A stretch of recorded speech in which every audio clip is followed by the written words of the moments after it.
विदेश मन्त्री याङ भारत हुँदै नेपाल भ्रमण आएको केही दिनमा नै नेपालका प्रधानमन्त्रीको भारत भ्रमण हुँदैछ। पाँचौं पटक प्रधानमन्त्री भएका देउबाको यो पहिलो विदेश भ्रमण हुनेछ। परम्परा अनुसार नै प्रधानमन्त्री भएपछिको पहिलो भ्रमण भारतमा नै हुन लागेको हो। भारतले नेपालमा चिनिया प्रभाव बढेको भन्दै आशंका गरिरहेका बेला प्रधानमन्त्रीको भारत भ्रमणले भारतको आशंका पनि मेट्ने प्रयास गर्नेछ। नमस्कार, म शान्ति गिरी। यो हो news at today. Lipulekh Limpiyadhura सहितको नक्सा नेपालले जारी गरेपछि प्रधानमन्त्री स्तरमा दुई देश बीच हुन लागेको देउबाको यो भ्रमण पहिलो भ्रमण हो। यस भ्रमणमा नेपालले नक्सा जारी गर्दा र भारतले नेपाली भूमिबाट चीनको तिब्बत जाने बाटो बनाउँदा चिसिएको दुई देश बीचको सम्बन्ध सुधार गर्ने प्रयास हुनेछ। तर पनि नेपालले जारी गरेको नक्सा अनि भारतीय बाटोबारे कुरा उल्लेख नै गरिए पनि ठोस निर्णय हुन सक्ने भने कुनै सम्भावना छैन। के होलान् त देउबाको भारत भ्रमणका एजेन्डा? प्रधानमन्त्री शेरबहादुर देउबा शुक्रबार भारत भ्रमणमा जाँदै हुनुहुन्छ। देउबा पाँचौं पटक प्रधानमन्त्री भएपछि पहिलो पटक भारतको भ्रमणमा जान लाग्नु भएको हो। चैत 18 गतेदेखि 20 गतेसम्म प्रधानमन्त्री देउबाले भारतको भ्रमण गर्ने कार्यतालिका रहेको छ। भ्रमणका क्रममा प्रधानमन्त्री देउबाले भारतका उपराष्ट्रपति वेंकैया नायडू र भारतीय प्रधानमन्त्री नरेन्द्र मोदीसँग औपचारिक रूपमा द्विपक्षीय भेटवार्ता गर्ने कार्यक्रम छ। यस्तै प्रधानमन्त्री देउबालाई भारतका राष्ट्रिय सुरक्षा सल्लाहकार अजित डोभाल र विदेश मन्त्री एस जयशंकरले पनि भेट्ने कार्यक्रम छ। भ्रमण तालिका अनुसार देउबाले उत्तर प्रदेशको धार्मिक सहर बनारसको पनि भ्रमण गर्ने कार्यक्रम छ। प्रधानमन्त्रीको सचिवालय र परराष्ट्र मन्त्रालयको समन्वयमा देउबाको भ्रमणका एजेन्डा तय गरिँदैछ।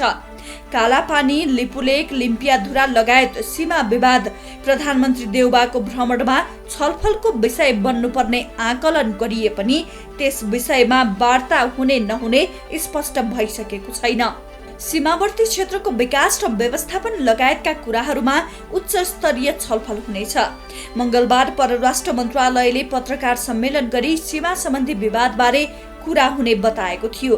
तर पनि भेटमा देउबाले कालापानी, लिम्पियाधुरा र त्यस क्षेत्रको नेपाली भूभागमा भारतले निर्माण गर्न लागेको सडकबारे छलफल गर्ने नगर्ने तय भइसकेको छैन।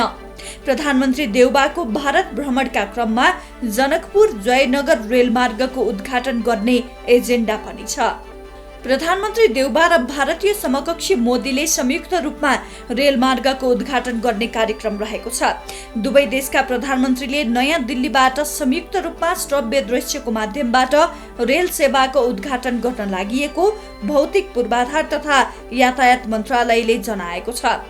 लामो समय अघि तयार भइसकेको भनिए पनि दुवै प्रधानमन्त्रीको समय नमिल्दा र रेलवे कानून समेत नबन्दा रेल सेवा सुरु हुन सकेको थिएन। पछिल्लो समय सरकारले अध्यादेश मार्फत रेल विधेयक ल्याएको छ भने प्रधानमन्त्रीको भारत भ्रमणका क्रममा दुवै देशमा प्रधानमन्त्रीले भर्चुअल रूपमा रेल सेवाको उद्घाटन गर्ने तय भएको छ। यस्तै पञ्चेश्वर बहुउद्देश्य परियोजना सन् 1996 देखि चर्चामा छ। नेपाल सरकार तथा भारत सरकार बीच महाकाली नदीको शारदा ब्यारेज, टनकपुर ब्यारेज र पञ्चेश्वर योजना सम्बन्धमा 2052 साल माघ 29 गते सन्धि सम्पन्न भएपछि उक्त आयोजना दुई राष्ट्रिय लगानीमा संयुक्त रूपमा सञ्चालन गर्ने निर्णय भएको थियो। कुल 6400 मेगावाट क्षमताको पञ्चेश्वर आयोजना निर्माणका लागि 6 महिनाभित्र डीपीआर तयार गर्न पटक पटक म्याद थप्दा पनि काम हुन सकेको छैन। प्रधानमन्त्री शेरबहादुर देउबाको पछिल्लो कार्यकालमा पञ्चेश्वर बहुउद्देश्य परियोजना 6 महिनाभित्र डीपीआर टुङ्ग्याउने कुरा भएको थियो। तर त्यो अझै अगाडि बढेको छैन।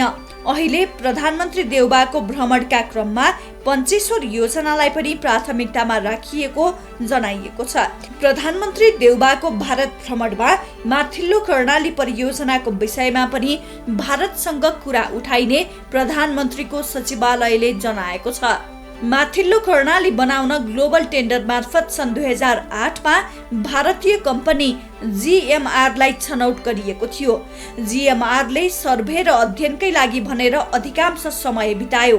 नेपाल सरकारले आयोजना निर्माणको वातावरण बनाए पनि GMRले आफ्नो तर्फबाट गर्नुपर्ने कामहरू अझै पूरा नगर्दा आयोजना अनिश्चित छ। दैलेख, अछाम र सुर्खेतमा पर्ने कर्णाली नदीबाट विद्युत उत्पादन गरी भारत लैजाने उद्देश्यले माथिल्लो कर्णाली आयोजना अघि बढाउन थालिएको हो।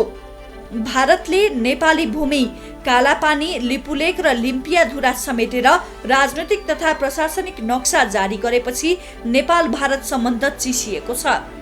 त्यसपछि नेपाल र भारत बीच उच्च स्तरीय छलफल हुन सकेको छैन। भारतले विवादित नक्सा प्रकाशन गरेपछि केपी ओलीको सरकारको कार्यकालमा उच्च राजनैतिक तथा कूटनीतिक तहमा सौहार्दपूर्ण संवाद हुन सकेको थिएन। त्यसैले ओलीले आधारभूत कूटनीतिक प्रोटोकललाई समेत बेवास्ता गरी रका प्रमुख सामन्त गोयलसँग रहस्यमय र अपारदर्शी रूपमा आफै भेटवार्ता गरेपछि बल्ल भारतीय विदेश सचिव हर्षवर्धन श्रृङ्गलाको नेपाल भ्रमण भएको थियो। त्यसपछि गत कार्तिकमा बेलायतको ग्लास्गोमा प्रधानमन्त्री देउबा र मोदीबीच साइड लाइन भेटवार्ता भएको थियो। भारतबाट अपेक्षित विद्युत आयात नहुँदा अहिले देशमा अघोषित लोड सेडिङको अवस्था छ। उद्योगहरू विद्युत कमीका कारण लामो समय बन्द हुन बाध्य छन्। भारतमा युक्रेनबाट आपूर्ति हुने कोइलाको अभाव भएका कारण भारतले पर्याप्त मात्रामा विद्युत नेपाललाई दिन नसकेको जनाएको छ। युक्रेन युद्धको असरका कारण बिजुली आपूर्ति हुन नसकेको अवस्थामा नेपाल विद्युत प्राधिकरण चर्को मूल्यमा भारतबाट बिजुली किन्न तयार भएको अवस्थामा पनि विद्युत आपूर्ति सहज हुन सकेको छैन। प्रधानमन्त्री देउबाका भ्रमणको क्रममा विद्युत आपूर्तिको सम्बन्धमा पनि भारतीय समकक्षीसँग कुराकानी हुने अनुमान गरिएको छ।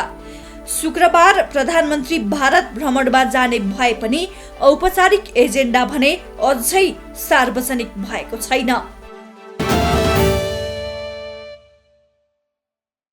देउबा भारत जाने पूर्व सन्ध्यामा लामो समयपछि सत्तारूढ गठबन्धनको बैठक बस्यो। मुख्य रूपमा गठबन्धन चुनावमा सँगै जान्छ कि जाँदैन भनेर राजनीतिक वृत्तमा विश्लेषण भइरहँदा बसेको गठबन्धनको बैठकले स्थानीय चुनावसम्म गठबन्धन कायम राख्ने निर्णय गर्यो।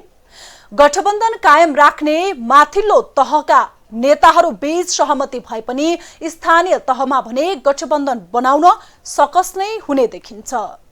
लामो समयको छलफलपछि अन्ततः सत्ता गठबन्धनले स्थानीय तह निर्वाचनमा तालमेल गर्ने पक्का भएको छ। सत्ता गठबन्धनले स्थानीय तह निर्वाचनमा जाने निर्णय गरेसँगै नेकपा माओवादी र विशेष गरी नेकपा एकीकृत समाजवादीले राहत महसुस गरेका छन्। बिहिबार सत्तारूढ 5 दलीय गठबन्धनले चुनावी तालमेल गर्ने औपचारिक निर्णय गरेको छ। वैशाखमा हुने स्थानीय तह निर्वाचनका लागि सत्तारूढ 5 दलीय गठबन्धन बीच 3 तहमा संयन्त्र बनाउने निर्णय भएको छ। प्रदेश, जिल्ला र पालिका स्तरमा संयन्त्र बनाउने निर्णय भएको हो। संयन्त्रले सम्बन्धित ठाउँमा 5 दलीय गठबन्धनको अवस्थाबारे प्रतिवेदन बनाउनेछ। प्रतिवेदन चैत 22 भित्र केन्द्रमा पठाइसक्नु पर्ने हुन्छ। पार्टीहरूको अवस्था हेरेपछि मात्रै कहाँ कुन पार्टीका उम्मेद्वार उठाउने भन्ने निर्णय गर्ने तयारीमा गठबन्धन छ। पार्टीको विवरण बुझाएपछि स्थानीय तहको निर्वाचनमा गठबन्धनको तालमेलमा साझा उम्मेद्वार तय गरिनेछ। गठबन्धनले महानगरमा भने केन्द्रबाटै उम्मेद्वार टुङ्गो लगाउने तयारी गरेको छ। गठबन्धनको तालमेल गर्ने सहमतिसँगै वैशाख 30 गते हुने स्थानीय तहको निर्वाचनमा गठबन्धन एक ठाउँमा खडा रहने पक्का भएको हो। वैशाख 30 गते सम्पन्न हुन गइराखेको स्थानीय निर्वाचनमा 5 दलीय गठबन्धनले तालमेल गरेर अगाडि बढ्ने निर्णय भएको छ। निर्वाचनको सरगर्मी सुरु भएदेखि नै विशेष चासोको विषय बनेको थियो सत्ता गठबन्धन निर्वाचनसम्म जारी रहन्छ कि रहँदैन। आम जनताको चासोसँगै विशेषतः एमालेको ध्यान पनि यसै विषयमा केन्द्रित रहेको थियो। गठबन्धन नबनोस् भन्ने चाहनामा विपक्षी दल नेकपा एमाले थियो। स्थानीय तह निर्वाचनमा गठबन्धनले तालमेल गर्नेमा अधिकांशले आशंका पनि गर्दै आएका थिए। विशेष गरी सत्ता साझेदार दलमध्ये गठबन्धन गर्ने बारे नेपाली कङ्ग्रेसभित्र निकै विवाद थियो। कङ्ग्रेसको दोस्रो तहका नेताहरू एक्लै चुनावमा जानुपर्ने अडानमा थिए। सभापति शेरबहादुर देउवा भने गठबन्धनकै पक्षमा रहेका थिए। औपचारिक निर्णय लिन केन्द्रीय समितिको बैठकमा निकै छलफल भयो। पार्टीका अधिकांश सदस्यहरूले गठबन्धनमा जानुपर्ने धारणा राखेपछि नेपाली कङ्ग्रेसले आवश्यकताको आधारमा निर्वाचनमा गठबन्धनका दलसँग तालमेल गर्ने निर्णय गर्यो। कङ्ग्रेसको सो निर्णयपछि सत्ता गठबन्धनको बैठकले निर्वाचनमा तालमेल गरेर जाने औपचारिक निर्णय गरेको हो। कङ्ग्रेस सभापति देउवाले कुनै पनि अवस्थामा गठबन्धनको विपक्षमा नरहेको प्रतिबद्धता नै व्यक्त गर्दै आएका थिए। देउवा भन्छन्, गठबन्धनबाट अझै सरकारलाई सशक्त र एकताबद्ध बनाएर अघि बढ्नेछौँ। गठबन्धनको कुरा उठेको छ। हाम्रो पार्टीले गठबन्धनलाई सँगै लाने निर्णय गरेको छ। यसमा दुई मत छैन। हाम्रो पार्टीले कुनै पनि हालमा जो गठबन्धन भएको छ वास्तव भनेको सबै अरू पार्टीका नेताहरूले सहयोगमा प्रयास गरेका छैन। कुनै पनि हालमा चाहिँ उहाँको जो सहयोग गर्नु अझ बढी हामी एकताबद्ध रूपमा अगाडि बढाउनेछौँ र गठबन्धन हाम्रो अगाडि बढ्ने समय विश्वास दिलाउन चाहन्छु। एक्लै निर्वाचनमा जान खुट्टा कमाइरहेका माओवादी केन्द्रका अध्यक्ष पुष्पकमल दाहाल प्रचण्डलाई पनि राहत मिलेको छ। अब प्रतिनिधि सभाको निर्वाचन समेत तालमेल हुने प्रचण्डमा आशा जागेको छ। संविधान, लोकतन्त्र र राष्ट्रियताको रक्षाको निम्ति गठबन्धन बनेकाले गठबन्धनलाई जोगाउनु पर्नेमा प्रचण्डको जोड छ। गठबन्धन एउटा सन्दर्भमा जन्मिएको हो। हामीले संविधान, लोकतन्त्र र राष्ट्रियताको रक्षाको निम्ति गठबन्धन भनेर बनाएका छौँ। अब निर्वाचन अगाडि छ र गठबन्धन चाहिँ हामी गठबन्धनकै रूपमा जाने भन्नेतिर नै हामी प्रष्टै छौँ। नेपाली कङ्ग्रेसको कार्यसमितिले के गर्ला भन्ने थियो। कार्यसमितिको पनि करिब करिब गठबन्धनलाई कायम राखेर जाने भन्ने भइसकेपछि त्यसमा कुनै दुविधा हामीभित्र छैन। हामी मिलेर नै जान्छौँ र आउने निर्वाचनलाई हामीले शान्तिपूर्ण, स्वच्छ, निष्पक्ष रूपले सम्पन्न होस् र परिणामले राजनीतिक स्थायित्वलाई, राष्ट्रिय एकतालाई प्रवर्धन गर्न मद्दत गरोस् भन्नेतिर नै हाम्रो छ। यता एमालेबाट टुक्रिएर बनेको नेकपा एकीकृत समाजवादी पनि आफ्नो अस्तित्व जोगाउन गठबन्धन कायम रहोस् भन्ने चाहन्थ्यो। गठबन्धन कायम नहुँदा आफ्नो प्रभाव नदेखिने र पार्टीका कार्यकर्ता पनि तितर बितर हुन सक्ने डर एकीकृत समाजवादीलाई थियो। त्यसैले त नेकपा माओवादीले बेला बेलामा एक्लै पनि चुनावमा जान सक्नुपर्छ भनिरहँदा एकीकृत समाजवादी गठबन्धनमा नै जोड दिइरहेको थियो। 5 दलीय गठबन्धन बन्दा सबैभन्दा ठूलो झट्का भने नेकपा एमालेलाई लागेको छ।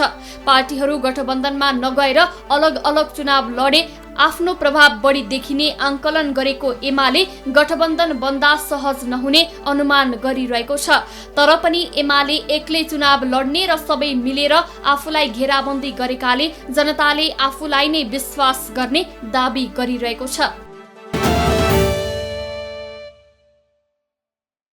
स्थानीय तहको निर्वाचन नजिकिएसँगै प्रत्येक स्थानीय तहमा कुन पार्टीबाट को उम्मेद्वार बन्ने भन्ने चर्चा अनि अनुमान पनि सुरु भएको छ।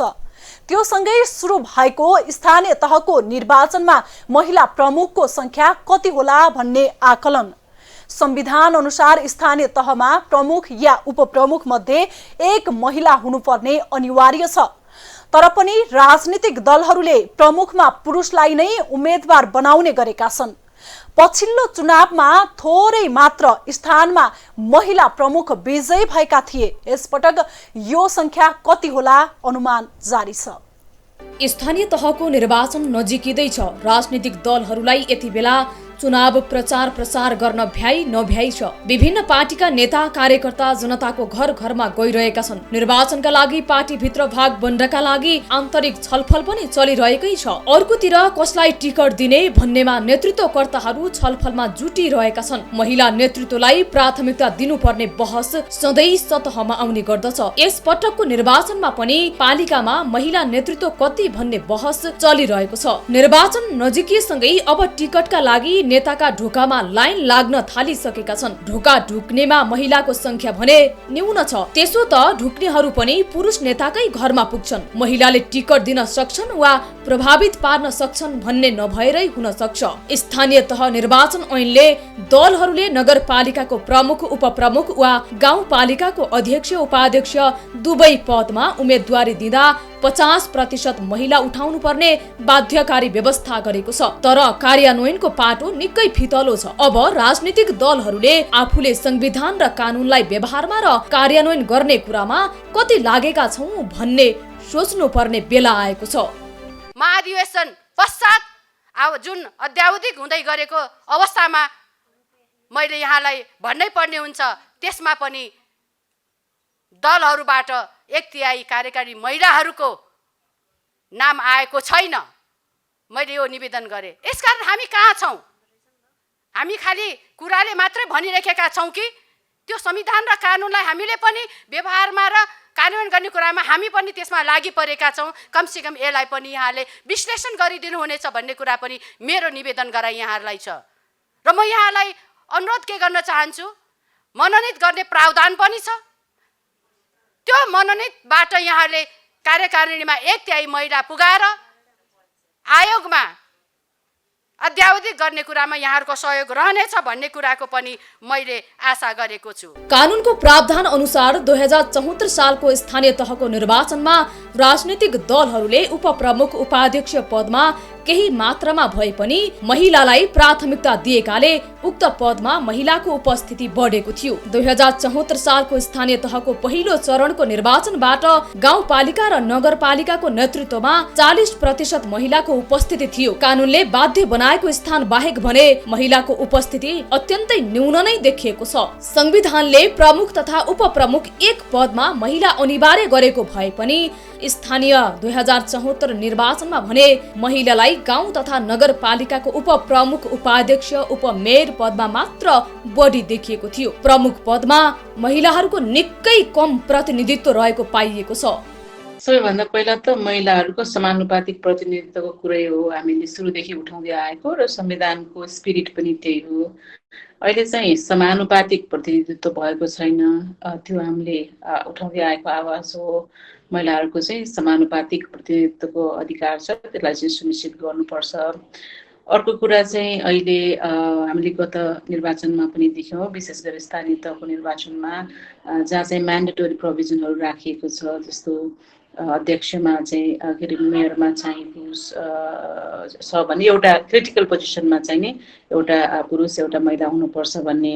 अनि हामीले गएको चुनावको नतिजाबाट के देख्यौँ भने अधिकांश यी सिटहरूमा चाहिँ पुरुष चाहिँ मेयर हुने, महिलालाई चाहिँ उपमेयर मात्रै दिने त्यस्तो देखियो। अहिलेको चुनावमा चाहिँ त्यसो नहोस् भन्ने चाहन्छौँ हामी। अब यस पटकको स्थानीय निर्वाचनमा महिलालाई कति प्राथमिकता दिएको छ त? एउटै संगठन वा एउटै कमिटीमा एकै हैसियतमा रहेका पुरुषले पालिका प्रमुखको दाबी गर्दा सोही हैसियतकी महिलालाई चाहिँ तपाईँ त उपप्रमुख वा उपाध्यक्षमा दाबी गर्नु न, महिलाले पाइहाल्छन् नि भनेर टिकटको लबिङमा दोस्रो दर्जाको व्यवहार हुने गर्छ। जबकि योग्यता, क्षमता, पार्टीमा लगावका हिसाबले ती महिला पुरुष सहकर्मी भन्दा अब्बल भए पनि सुरुमै उपमा चुप लगाउन खोजिन्छ। 5 वर्ष अघिको स्थानीय तहको निर्वाचनमा देशभरका 753 पालिका मध्ये 11 गाउँपालिका अध्यक्ष र 7 मेयर गरी जम्मा 18 जना महिला पालिका प्रमुखमा निर्वाचित भएका थिए। स्थानीय तह निर्वाचन ऐन 2073 को दफा 4 को उपदफा 1 बमोजिम नगरपालिका, गाउँपालिका तथा जिल्ला समन्वय समितिको प्रमुख वा उपप्रमुख मध्ये एक पदमा महिला सहित उम्मेदवारी दिनुपर्ने व्यवस्था नगरेको भए प्रमुख मात्र होइन उपप्रमुखमा पनि महिलाको उपस्थिति सायद शून्य प्राय हुने थियो। कानूनले प्रमुख वा उपप्रमुख मध्ये एकजना महिला अनिवार्य गरेका कारण अहिले स्थानीय तह चुनाव आयोगकी उपप्रमुख पद महिलाका लागि कोटा छुट्याए जस्तै मान्न थालेका छन्। संविधान र कानूनमै 33% महिला पालिका प्रमुख हुनै पर्ने व्यवस्था गरेर प्रत्येक प्रदेशका निश्चित स्थानीय तहका प्रमुखमा सबै दलले महिलालाई उम्मेद्वार बनाउने अभ्यास किन नगर्ने? पहिला उपमेयर भएका चाहिँ व्यक्तिहरूको अनुभव भइसकेको छ। उहाँहरू मेयरका लागि दावेदार पनि हुनुहुन्छ। त्यसले गर्दा यसपटकको चुनावमा कम्तीमा पनि महिलाहरूलाई मेयरमा जिताउँ, पुरुषलाई चाहिँ उपमेयर बनाऊ भन्ने पनि हाम्रो आवाज रहेको छ। त्योदेखि बाहेक चाहिँ महिला अधिकारको उल्लङ्घनमा संलग्न हुने व्यक्तिहरू, महिला हिंसामा संलग्न हुने व्यक्तिहरू, त्यस्तै गरेर गम्भीर प्रकृतिको मानव अधिकार उल्लङ्घनका घटनामा संलग्न हुने व्यक्तिहरूलाई चाहिँ उम्मेदवार बनाइनु हुँदैन भन्ने पनि हाम्रो अर्को चुनावको चाहिँ चुनाव लक्षित चाहिँ हाम्रो माग छ। देशका 753 स्थानीय तह मध्ये 700 भन्दा बढी महिला उपप्रमुख छन्। ती मध्ये आउँदै गरेको निर्वाचनमा कति महिलाले प्रमुखका लागि टिकट पाउलान्। फाइल बढुवा जसरी पालिका उपप्रमुखलाई प्रमुखको टिकट दिने भन्न चाहिँ खोजेको होइन। महिलाहरूको कामको मूल्याङ्कन गरेर दलहरूले कार्यक्षमताका आधारमा अब्बल ठहरिएका उपप्रमुख महिलाहरूलाई प्रमुख जिम्मेवारी किन नदिने? 2074 सालको स्थानीय तहको निर्वाचनमा महिला नेतृत्व गरेका पालिकामा ज्येष्ठ नागरिक, महिला, बालबालिका मैत्री, सामाजिक लोक कल्याणकारी काम भएको देखिन्छ। अपवाद बाहेक महिलाले उपप्रमुखको दायित्व पनि राम्रोसँग निर्वाह गरेका छन्। क्षमता योग्यताको कमी र कोटा पुर्याउनका लागि आलङ्कारिक रूपमा बनाइएका उपप्रमुख बाहेक अरूको काम उत्कृष्ट नै छ। महिला हो, प्रमुखमा रहेर गर्न सक्दैन, उपप्रमुखमै ठिक छ भन्ने कमजोर मानसिकतालाई जरैबाट उखेल्न आवश्यक छ। संविधानमा समानुपातिक समावेशी भनिए पनि कार्यान्वयनमा भने महिलालाई बराबर प्रतिशत हुन नसकेको र संविधानको व्यवस्था अनुसार कानून नबनेकाले सुधार हुनुपर्ने कुरा अझै हुन नसकेको पूर्व प्रमुख निर्वाचन आयुक्त नीलकण्ठ उप्रेती बताउनुहुन्छ। समानुपातिक समावेशी भन्ने सबै क्षेत्रमा, सबै ठाउँमा, सबै अब निर्वाचनको मात्रै कुरा नभएर गभर्नेन्स सिस्टममै त्यो आवश्यक पर्ने विषयलाई चाहिँ हामीहरूले 3 वर्षभित्र गर्नुपर्ने अहिलेसम्म गर्न सकेका छैनौँ। जुन तपाईँले भन्नुभयो, वास्तवमा त्यो गर्न सकिएको छैन। यसलाई निर्वाचनको प्रक्रियामा पनि कार्यान्वयन गर्दै जानुपर्ने अवस्था छ र नगरिएको कुरालाई चाहिँ के गरेर बुझ्नु पर्यो भने समानुपातिक समावेशी भनेको के? समावेशी शब्दलाई चाहिँ हामीहरूले राम्रोसँग बुझेनौँ। समानुपातिक समावेशी भनेको अनुपात, जब बराबर अनुपातमा समावेशी भनेको, संविधानले बराबर अनुपातमा समावेशी भनेको पुरुष जति हो महिला त्यति नै हो भनेर भनेको हो। कमसेकम अझ महिलाको चाहिँ जनसङ्ख्याको हिसाबमा त 52% महिला भएको देशमा कमसेकम पुरुष 50% हो भने महिला पनि 50% हुनुपर्ने भन्ने संविधानको धारणा हो र त्यसरी बुझिएको जस्तो मलाई लाग्छ। र यो बुझेर मात्रै भएन, कार्यान्वयन गर्ने प्रक्रियामा तत्त संस्थाहरूले, सरकारले, स्थानीय सरकार, प्रदेश सरकार, अब यो चाहिँ हाम्रो सङ्घीय सरकार, हामी सबैले चाहिँ समयमै यसको कार्यान्वयनतर्फ चाहिँ जानुपर्छ भन्ने मलाई लाग्छ। 20 वर्ष अघि 2054 सालमा भएको स्थानीय निर्वाचनमा 3913 गाउँ विकास समितिमा 20 जना महिला अध्यक्ष र 14 जना उपाध्यक्षमा निर्वाचित भएका थिए। त्यति बेला गाविस अध्यक्षमा 0.51 र उपाध्यक्षमा 0.36% मात्र महिलाको उपस्थिति थियो। त्यति बेलाका 58वटा नगरपालिकामा प्रमुख र उपप्रमुख पदमा 1 जना पनि महिला थिएनन्। त्यति बेला प्रत्येक ओडामा 1 जना ओडाध्यक्ष र 1 जना महिला सदस्य सहित 4 जना ओडा सदस्य रहने व्यवस्था थियो। 54 सालमा 1,88,010 जना जनप्रतिनिधि चुनिएका थिए। त्यस मध्ये निर्वाचित महिलाको संख्या करिब 46,000 थियो। यति बेला भने स्थानीय तहको संख्या नै 5 गुणाले बढेकाले जनप्रतिनिधिको संख्या पनि सोही अनुपातमा भने निकै घटेको छ।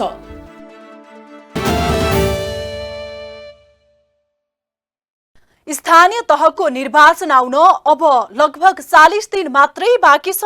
दलहरूले भने आफ्नो विगत समीक्षा र आगामी कार्यक्रम अझै सार्वजनिक गरेका छैनन्। हुन त दलहरूको काम जनताको अगाडि छर्लङ्ग छ, तर पनि चुनाव अघि समय रहँदै विगतको समीक्षा र आगामी कार्यक्रम बारे दलहरूले जनतालाई सचेत गराउनु साधारण लोकतान्त्रिक मान्यता हो। हुन त पार्टीगत रूपमा विभाजित जनताले एजेन्डा हेरेर मतदान गर्लान् भन्ने अनुमान पनि गर्न सकिँदैन। हस्त आजलाई न्युज या टुडे यति नै। हामी सबैलाई बिदा दिनुहोस्। नमस्कार।